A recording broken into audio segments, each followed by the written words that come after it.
The desert wind carried the scent of rain and gunpowder that afternoon when he rode in. A lone cowboy with a scar running down his jaw and eyes cold as river stone. The Apache women gathering water by the stream fell silent as he passed. His horse, dark and tall, moved like smoke.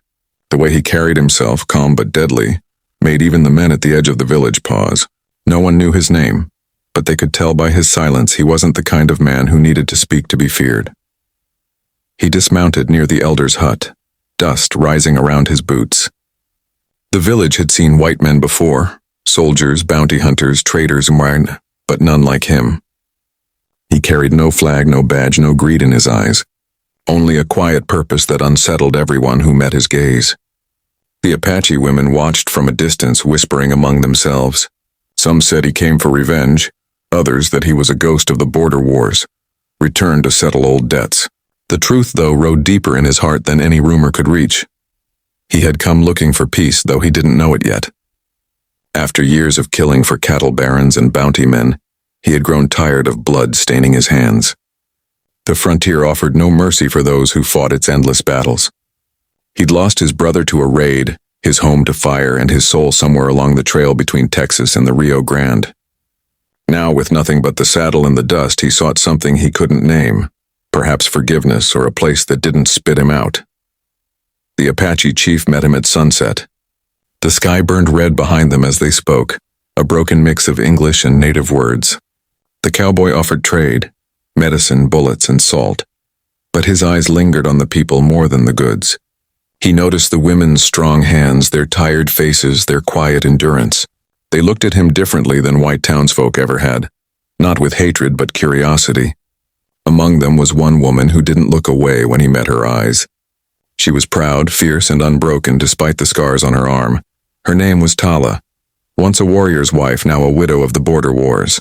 She watched him with suspicion, yet something about the way he treated her people stirred a forgotten feeling in her.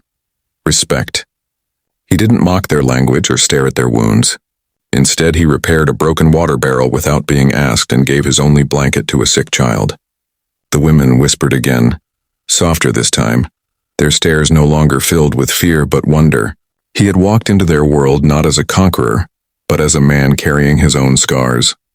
That night, the firelight flickered across their faces as they shared a meal. The cowboy sat quietly, listening to the stories of old wars and lost lands. He didn't interrupt or boast of his own past.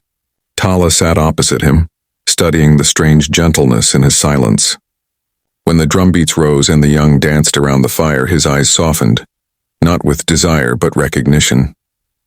He saw people holding on to dignity in a world that had tried to break them, just as he had tried to hold on to what humanity he had left. Days passed. The cowboy helped rebuild fences, carry water, and mend saddles. The men began to trust him, though cautiously. The children followed him everywhere, fascinated by his revolver and stories of the open plains. He taught them how to tie ropes, how to read the tracks of coyotes, and how to stand when danger came. The women began leaving food at his tent, silent gestures of gratitude. And Tala, though she said little, began to walk beside him on the trails, asking questions about his life and the world beyond the mountains. One evening they rode together to fetch water. The sun dipped behind the red cliffs, painting the valley gold. Tala broke the silence first, asking why he had come alone. He hesitated before answering. "Because I had nothing left worth staying for," he said quietly. She looked at him for a long moment, then said, "Then maybe it's time you find something worth living for." Her words hit harder than any bullet he'd ever taken. For the first time in years, he smiled. Not the cold smirk of a gunslinger, but the small, uncertain smile of a man remembering how. Soon, whispers spread through the village. The women said the cowboy had a gentle spirit beneath the iron of his soul. Some even laughed softly when he tried to learn their language, fumbling the words with a shy grin. Tala's mother watched quietly, seeing the light return to her daughter's eyes. The men, once wary, began inviting him to hunt. He proved himself with skill and honor, always taking only what was needed. The tribe began to see him not as an outsider but as something in between, a man shaped by pain yet searching for purpose. When the soldiers came, everything changed. They demanded the tribe move east, threatening violence if they refused. The cowboy stood before them, hat low, eyes steady. He knew these men, the kind who shot first and justified it later. As rifles raised, he stepped forward, his hand hovering over his revolver. "Ain't no law says you can kill good people for land that ain't yours," he said.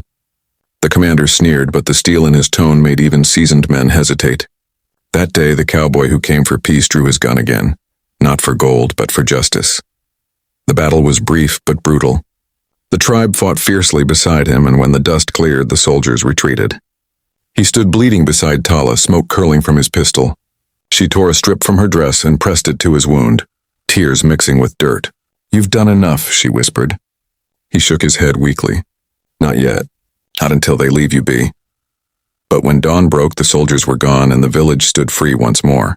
The people looked to him not as a stranger, but as one of their own. As the months passed, the cowboy found a new rhythm in life. The land healed, crops grew, and laughter returned to the village. He built a small cabin near the river, where Tala often visited to bring herbs or share stories. One evening, as the sky burned orange again like the day he arrived, she asked if he planned to leave. He looked toward the horizon, then back at her. "Used to be I thought I belonged nowhere," he said softly. "Now I reckon I was just riding toward here all along." She smiled, and for once he didn't look away.